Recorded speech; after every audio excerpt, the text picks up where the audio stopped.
Okay, இதை explain பண்ணுறதுக்கான ஒரு சின்ன கோடிங் தான் இது. ஃபஸ்ட்டு இன்புட் அப்படின்னு ஒரு இன்புட் ஸ்டேட்மெண்ட் யூஸ் பண்ணியிருக்கு. இந்த இடத்துல இன்புட்டை கெட் பண்ணி இன்டீஜராக கன்வெர்ட் பண்ணிவிட்டு அதுக்கப்புறம் எக்ஸில் ஸ்டோர் பண்ணணும்.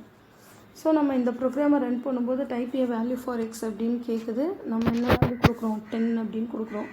ஸோ அந்த 10ங்கிற வேல்யூ தான் இப்போது எக்ஸில் ஸ்டோர் ஆகிருக்கு.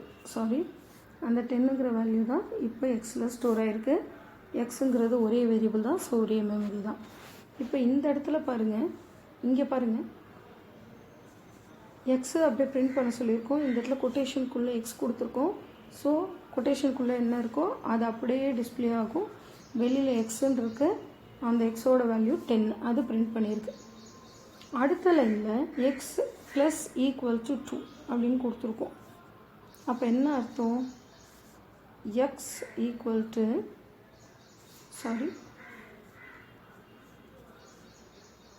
X equal to X plus 2.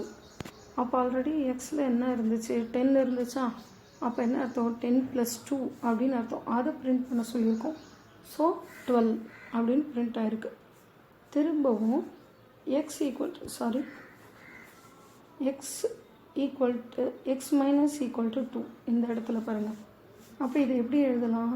X equal to X minus 2 அப்படின்னு எழுதலாம்.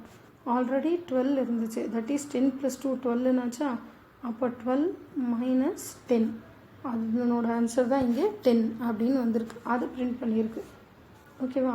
அடுத்தது எக்ஸ் ஈக்குவல் டு எக்ஸ் ஆஸ்ட்ரிக் 3 அப்படின்னு அர்த்தம். எக்ஸ் இன்ட்டு 2 அப்படின்னு அர்த்தம். அப்போ ஆல்ரெடி 10 இருக்குது, 10 × 2, அதனோட ஆன்சர் 20. அடுத்தது 20/2, இதுதான் இங்கே நடக்குது. அப்போ 20 2ஆல் டிவைட் பண்ணால் 10.0. ஸோ ஆல்ரெடி உங்களுக்கு சொல்லியிருக்கேன், டிவிஷனில் கோஷன்ட் எடுத்துக்கும் ஃப்ளோட் வேல்யூவோட வரும்னு சொல்லியிருக்கேன். பைத்தானில் இது மாதிரி தான் வரும். அடுத்தது பார்த்திங்கன்னா 10.0 மாடுலோ 2, 10.0 மாடுலோ 2. அப்போ 10 2ஆல் டிவைட் பண்ணும்போது ரிமைண்டர் 0 கிடைக்கும். அதனால் இங்கே 0, இங்கே 10.0ன்றதுனால நமக்கு 0 வந்திருக்கு. 0.0 வந்திருக்கு. இப்போ அடுத்து என்ன பண்ணியிருக்காங்க? 0.0 பவர் 2, இந்த இடத்துல எக்ஸ்போனென்ஷியல். So 0.0 power 2. அப்போ 0.0 × 0.0ன்னு அர்த்தம். அப்போது நமக்கு ஃபைனலாக 0.0 தான் வரும். ஏன்னா எக்ஸ்போனன்ட் பண்ணும்போது 0 × anything is 0. அடுத்தது பார்த்திங்கன்னா ஃப்ளோர் டிவிஷன், அதாவது இன்டீஜர் டிவிஷன். 0.0/2 இது இன்டீஜர் டிவிஷன். ஆனால் நம்ம கொடுத்துருக்குற இன்புட்டே ஃப்ளோட்டு தான் கொடுத்துருக்கோம். ஸோ 0வை 2ஆல் டிவைட் பண்ண முடியாது. அதனால் திரும்ப என்ன ரிசல்ட் வந்திருக்கு? 0 வந்திருக்கு. இதை ஒரு தடவை நீங்கள் நோட்டில் காப்பி பண்ணிவிட்டு பொறுமையாக லைன் பை லைன் எக்ஸிக்யூட் பண்ணுங்கள். உங்களுக்கே தெரியும் எதெல்லாம் பிரிண்ட்டுங்கிற ஸ்டேட்மெண்ட்டில் இருக்கோ அதெல்லாம் தான் அவுட்புட்டாக டிஸ்பிளே ஆகும். அதனால தான் உங்களுக்கு நான் ஒவ்வொரு பிரிண்ட் ஸ்டேட்மெண்ட்டுக்கும் நேராக அதனோட ரிசல்ட்டாக நான் டிஸ்பிளே பண்ணியிருக்கேன். புரியும்னு நினைக்கிறேன். சப்போஸ் டவுட்டாக இருந்தால் கேளுங்க. Next very important concept is conditional operator. உங்களுக்கு ஒரு சின்ன ரீகால், நம்ம கொஸ்டின் மார்க் கோலன் அப்படின்னு ஒரு டெர்னரி ஆப்ரேட்டர் படிச்சிருக்கோம் C++ல. பட் இங்கே ternary operator question mark colon கிடையாது. But conditional operator is also called as ternary operator. இப்படியும் சொல்லலாம். Ternary operator is also known as conditional operator. இது கண்டிப்பாக 1 மார்க்கில் கேட்பாங்க. Dash operator is also known as conditional operator. The ternary operator is also known as conditional operator. ஏன் இதை ternary operator சொல்கிறாங்க? As the name indicates, இதில் 3 terms இருக்கும். அதனால தான் அதுக்கு பேர் ternary operator. It evaluate something based on a condition. Condition அப்படின்னாலே நமக்கு என்ன ரிசல்ட் வரும்? எய்தர் ட்ரூ ஆர் ஃபால்ஸ் அப்படிங்கிற ரிசல்ட் வரும். It simply allows testing a condition. What is mean by testing? A greater than B. அப்போ இந்த இடத்துல test பண்ணும், கம்பேரிசன் நடக்கும். இதுக்கு ரிசல்ட் எப்படி வரும்? ஒன்று ட்ரூன்னு வரும், இல்லைன்னா ஃபால்ஸ்னு வரும். இதை எதை பேஸ் பண்ணி வரும்? Based on the value given for A and B. 4 greater than 6 இப்படி கொடுக்குறேன்னு வச்சுக்கோங்க. அப்போ 4a வேல்யூ 6 b வேல்யூ. இப்போ கம்பேரிசன் நடக்குது. the condition is false, so it produces the result as false அப்படின்னு ப்ரொடியூஸ் பண்ணும். clear? and also it tests a condition in a single line by replacing multi-line if else. நிறைய if else use பண்ணும். if condition statement else statement அப்படின்னு use பண்ணியிருக்கோம். அது எல்லாத்தையும் replace பண்ணி நமக்கு ஒரு சிங்கிள் ஸ்டேட்மெண்ட்டில் கொடுக்கறதுனால இதை வந்து டெர்னரி ஆப்ரேட்டர் அப்படின்னு நம்ம சொல்கிறோம். கிளியர்? இதனோட example variable name equal to on true. On ட்ரூன்னு அர்த்தம் ட்ரூவோட வேல்யூ அப்படின்னு அர்த்தம். இஃப் அப்படிங்கிற வார்த்தை கொடுத்துருக்கேன். இஃப்க்கு பக்கத்தில் டெஸ்ட் எக்ஸ்பிரஷன். இது ட்ரூவாக இருந்தால் இந்த ஆன் ட்ரூவோட வேல்யூ எடுத்துக்கும். ஃபால்ஸாக இருந்தால் எல்ஸோட வேல்யூ எடுத்துக்கும். ஓகேவா? ஸோ இந்த இடத்துல ஒரு சின்ன example. a equal to 10 b equal to 20. இந்த இடத்துல பாருங்கள், a இதுதான் ட்ரூவோட வேல்யூ, அதுதான் இங்கே ஆன் ட்ரூ அப்படின்னு இருக்கு மேலே. ஓகேவா? சரி, ஏவை எடுத்துக்கணும். எப்போது? ஒரு கண்டிஷன். நான் இங்கே கண்டிஷன் மென்ஷன் பண்ணல, உங்களுக்கு எக்ஸாம்பிளாக சொல்லணுன்றதுக்காக நானே எழுதிக்கலான்ட்டு நான் மென்ஷன் பண்ணல. இப்போ நான் என்ன கொடுத்துருக்கேன்? a greater than b. இதுதான் டெஸ்ட் கண்டிஷன். ஓகேவா? So a greater than b இப்படி இருந்தால் ஏவோட வேல்யூ எடுத்துக்கும். அப்படி இல்லைன்னா யாரோட வேல்யூ எடுத்துக்கணும்? பியோட வேல்யூ எடுத்துக்கணும்.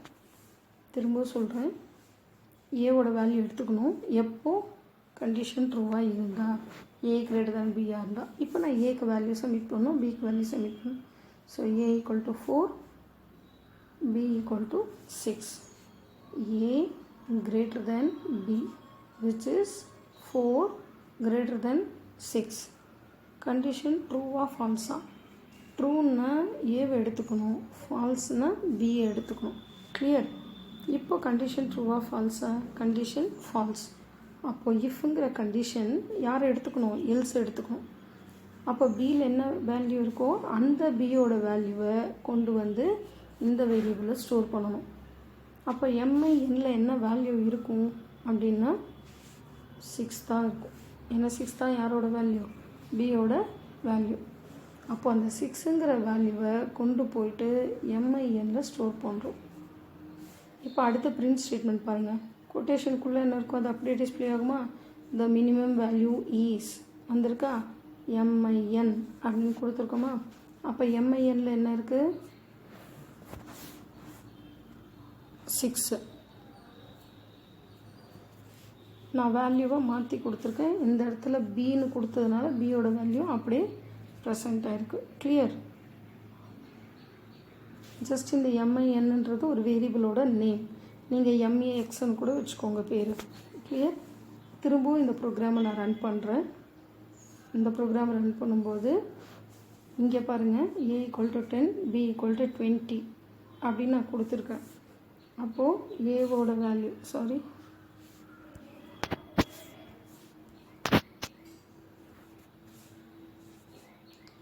ஏவோட வேல்யூ 10, பியோட value 20.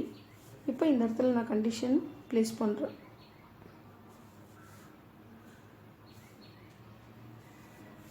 a less than b, 10 less than 20 அப்படின்னு ஒரு கண்டிஷன் கொடுக்குறேன். இப்போ ட்ரூவாக இருந்தால் ஏவை எடுத்துக்கணும், ஃபால்ஸ்னால் பி எடுத்துக்கணும். இப்போ நீங்கள் சொல்லுங்கள், கண்டிஷன் ட்ரூவா ஃபால்ஸா? Condition true. அப்போ ட்ரூன்னா யார் எடுத்துக்கணும்? ஏவை எடுத்துக்கணும்னு சொல்லியிருக்கேன். அப்போ ஏல என்ன இருக்குது? 10 இருக்குது. அப்போ அந்த 10ங்கிற வேல்யூ தான் எங்கே போய் ப்ரெசென்ட் ஆகும்? எம்ஐஎனில் போய்ட்டு ப்ரெசென்ட் ஆகும். இது எதுக்காக அவுட்புட்டில் 2 ஸ்டேட்மெண்ட் கொடுத்துருக்கேன்னா, ட்ரூவாக இருந்தால் ஒரு தடவை எக்ஸிக்யூட் ஆகணும், ஃபால்ஸாக இருந்தால் நீங்கள் டெஸ்ட் பண்ணிக்கணும். ஸோ இது 2 தடவை எக்ஸிக்யூட் பண்ணியிருக்கேன். 2 அவுட்புட்டும் ஒரே ப்ரோக்ராமுக்கு வருமானா? நோ. இந்த ப்ரோக்ராமை நம்ம 2 தடவை எக்ஸிக்யூட் பண்ணி பார்க்கலாம். எப்படி எக்ஸிக்யூட் பண்ணி பார்க்குறது? நான் ஃபஸ்ட் டைம் இப்படி போட்டேன், நெக்ஸ்ட் டைம் இப்படி போட்டேன். ஸோ எனக்கு 2 வேல்யூமே ஒர்க் ஆகுதா, அதாவது ட்ரூவோட வேல்யூ ஒர்க் ஆகுதா, ஃபால்ஸோட வேல்யூ ஒர்க் ஆகுதான்னு செக் பண்ணுறதுக்கு தான் நான் 2 அவுட்புட் ஸ்டேட்மெண்ட் மென்ஷன் பண்ணியிருக்கேன். கிளியர்? ஸோ நல்லா புரிஞ்சுக்கோங்க. Variable name equal to on true, ட்ரூவோட வேல்யூ ஃபஸ்ட்டே கொடுத்துடணும். If test condition else false. So ட்ரூவோட வேல்யூ கண்டிஷன் ட்ரூவாக இருந்தால் இங்கேருந்து இங்கே போயிடும். அப்படி இல்லைன்னா எல்ஸுங்கிற வேர்டு பிங்கிற வேல்யூ. ஆக்சுவலாக இந்த இடத்துல நான் ஃபில் பண்ணிக்கிறதுக்காக பிளாங்காக விட்டுருக்கேன். So A greater than B இங்கே இப்படி தான் எழுதணும். கிளியர்?